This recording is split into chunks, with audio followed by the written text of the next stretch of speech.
Hello?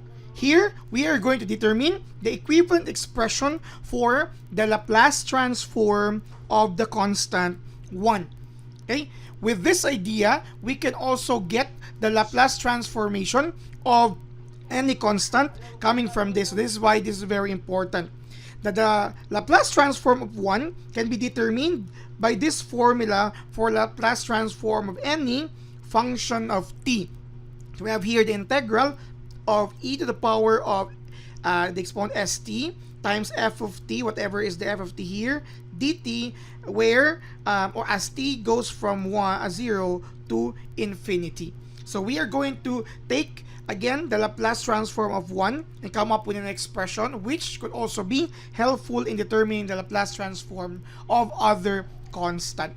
So let's plug in it here. So the Laplace transform of 1, so plugging it in the formula, the integral from 0 to infinity of e to the power of st, then your f of t is actually 1 dt. Take note that we are integrating this in terms of t, so s here would be any arbitrary constant. So you have here 0 to infinity of e to the power of negative st. Of course, that's just 1 dt. For us to be able to integrate this, we need to add here a certain expression which could make this entire expression e to the u du. The u here is negative st, so the du in terms of dt is negative s. In short, we are to place here a certain expression of negative s dt so that this would be possible to be integrated. But to make sure that we are not changing the expression, we are to neutralize that with negative 1 over s here. So that negative 1 over s times s will just be equal to 1, which is the same as the previously formed expression.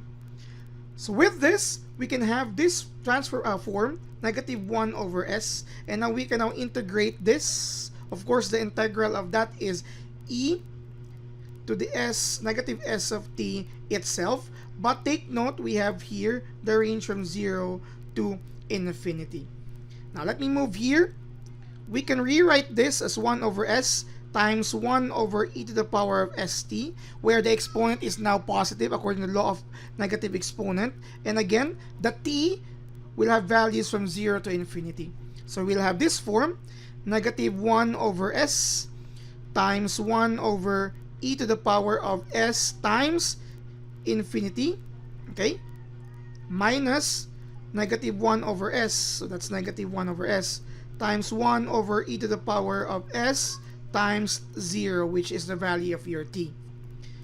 Take note that as this becomes infinity on our calculus concepts, as if we have here an expression 1 over e to the power of infinity, as t, or as this exponent approaches infinity, this value approaches to 0. With that, you have 1 over s times 0 here, a minus negative 1 over s, and this here, you have 1 over e to the power of 0, which is just equal to 1. So further, negative 1 over s times 0 times minus negative 1 over s, then you have 1 over 1. Okay, so with this, you have 0, now plus double negative property, 1 over s. This would mean that it's just 1 over s. This is the Laplace transform of 1. Now this is to be used later when we talk about the Laplace transform of other constant. Take note of this because it will be used for the next few videos. Okay, so again, the Laplace transform of 1 is just 1 over s, general expression. Thank you very much for watching.